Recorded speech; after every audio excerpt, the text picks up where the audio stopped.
Тук системата е EPM75 заради големия размер на стъклопакетите.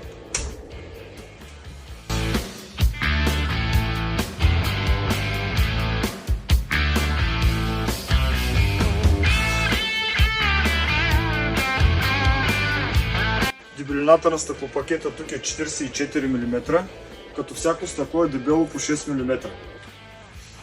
Тежестта на този стъклопакет е 205 кг и остъкляването стана с помощта на нашия робот за остъкляване Robi 420.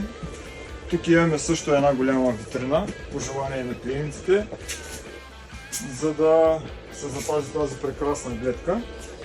Този стъклопакет е с тежест 250 кг.